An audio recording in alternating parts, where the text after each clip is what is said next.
2025ರ champions ಟ್ರೋಫಿಯಲ್ಲಿ Bharat ಮತ್ತು ಪಾಕಿಸ್ತಾನ ನಡುವಿನ ಮುಖಾಮುಖಿಯಲ್ಲಿ ನಿರೀಕ್ಷೆಯಂತೆ ಟೀಂ ಇಂಡಿಯಾ ಗೆದ್ದಿದೆ.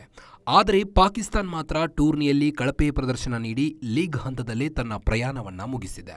ಹೀಗಾಗಿ ಇದೇ ಟೂರ್ನಿಯಲ್ಲಿ ಭಾರತ ಮತ್ತು ಪಾಕ್ ನಡುವಿನ ಮತ್ತೊಂದು ಮುಖಾಮುಖಿಯನ್ನು ಎದುರು ನೋಡುತ್ತಿದ್ದ ಅಭಿಮಾನಿಗಳಿಗೆ ಭಾರೀ ನಿರಾಸೆಯಾಗಿದೆ.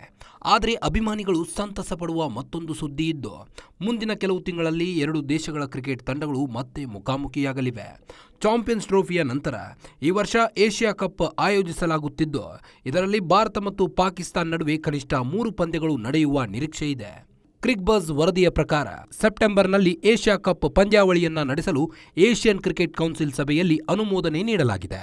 8 ತಂಡಗಳ ಈ ಪಂದ್ಯಾವಳಿಯು ಸೆಪ್ಟೆಂಬರ್ 2ನೇ ವಾರದಿಂದ 4ನೇ ವಾರದವರೆಗೆ ನಡೆಯಲಿದೆ ಎಂದು ವರದಿಯಲ್ಲಿ ತಿಳಿಸಲಾಗಿದೆ. ಆ ಪ್ರಕಾರ ಹೈ ವೋಲ್ಟೇಜ್ ಕದನದಲ್ಲಿ ಟೀಂ ಇಂಡಿಯಾ ಮತ್ತು ಪಾಕಿಸ್ತಾನ ಮುಖಾಮುಖಿಯಾಗಲಿವೆ. ಭಾರತ ಮತ್ತು ಪಾಕ್ ನಡುವೆ 3 ಪಂದ್ಯಗಳು 2026ರಲ್ಲಿ ನಡೆಯಲಿರುವ ಟಿ20 ವಿಶ್ವಕಪ್ ಅನ್ನು ಗಮನದಲ್ಲಿಟ್ಟುಕೊಂಡು ಈ ಬಾರಿ ಏಷ್ಯಾ ಕಪ್ ಅನ್ನು ಸಹ ಅದೇ ಸ್ವರೂಪದಲ್ಲಿ ಆಡಲಾಗುವುದು. ಹಾಗೆಯೇ ಟೂರ್ನಿಯಲ್ಲಿ ಪಾಲ್ಗೊಳ್ಳುವ ಎಲ್ಲಾ ತಂಡಗಳನ್ನು ತಲಾ 4 ತಂಡಗಳಂತೆ 2 ಗುಂಪುಗಳಾಗಿ ವಿಂಗಡಿಸಲಾಗುವುದು. ನಿರೀಕ್ಷೆಯಂತೆ ಭಾರತ ಮತ್ತು ಪಾಕಿಸ್ತಾನ ಒಂದೇ ಗುಂಪಿನಲ್ಲಿ ಸ್ಥಾನ ಪಡೆಯುವುದು ಖಚಿತ. ಅಂತಹ ಪರಿಸ್ಥಿತಿಯಲ್ಲಿ ಗುಂಪು ಹಂತದಲ್ಲಿ ಭಾರತ ಮತ್ತು ಪಾಕಿಸ್ತಾನ ನಡುವೆ ಮೊದಲ ಪಂದ್ಯ ನಡೆಯಲಿದೆ. 2 ತಂಡಗಳು ಮುಂದಿನ ಸುತ್ತಿಗೆ ಅರ್ಹತೆ ಪಡೆದರೆ ಸೂಪರ್ 4 ಹಂತದಲ್ಲೂ ಪರಸ್ಪರ ಎದುರಾಗಬಹುದು. ಇಲ್ಲಿಂದ ಮೊದಲ ಮತ್ತು 2ನೇ ಸ್ಥಾನ ಪಡೆಯುವ ತಂಡಗಳು ಫೈನಲ್ಗೆ ಅರ್ಹತೆ ಪಡೆಯುತ್ತವೆ. ಆ ಪ್ರಕಾರ ಭಾರತ ಮತ್ತು ಪಾಕಿಸ್ತಾನ ಸೂಪರ್ 4ರಲ್ಲಿ ಮೊದಲ 2 ಸ್ಥಾನಗಳಲ್ಲಿ ಸ್ಥಾನ ಪಡೆದರೆ ಫೈನಲ್ನಲ್ಲಿ 3ನೇ ಬಾರಿಗೆ ಮುಖಾಮುಖಿಯಾಗಲಿವೆ. ಪಂದ್ಯಾವಳಿ ಎಲ್ಲಿ ನಡೆಯಲಿದೆ ಎಂದರೆ ಏಷ್ಯಾ ಕಪ್ ಅನ್ನು ತಟಸ್ಥ ಸ್ಥಳದಲ್ಲಿ ಆಯೋಜಿಸಲಾಗುವುದು. ವಾಸ್ತವವಾಗಿ ಈ ಬಾರಿಯ ಏಷ್ಯಾ ಕಪ್ ಆತಿಥ್ಯ ಬಿಸಿಸಿಐ ಬಳಿ ಇದೆ. ಹೀಗಾಗಿ ಈ ಪಂದ್ಯಾವಳಿ ಭಾರತದಲ್ಲಿ ನಡೆಯಬೇಕು. ಆದರೆ ಭಾರತ ಮತ್ತು ಪಾಕಿಸ್ತಾನ ನಡುವೆ ನಡೆಯುತ್ತಿರುವ ವಿವಾದದಿಂದಾಗಿ ತಟಸ್ಥ ಸ್ಥಳದಲ್ಲಿ ಆಡುವ ಬಗ್ಗೆ ಒಮ್ಮತ ಮೂಡಿದೆ.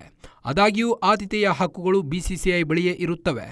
ಅದೇ ರೀತಿ ಮುಂದಿನ ಬಾರಿ ಭಾರತ ಮತ್ತು ಪಾಕಿಸ್ತಾನ ಪಂದ್ಯಾವಳಿಯನ್ನು ಆಯೋಜಿಸುವ ಸರದಿ ಬಂದಾಗ ಅದನ್ನು ಯಾವುದಾದರೂ 3ನೇ ದೇಶದಲ್ಲಿ ಆಯೋಜಿಸಲಾಗುತ್ತದೆ. ಮತ್ತೊಮ್ಮೆ ಇದಕ್ಕಾಗಿ UAE ಮತ್ತು ಶ್ರೀಲಂಕಾವನ್ನು ಆಯ್ಕೆ ಮಾಡಲಾಗುತ್ತದೆ.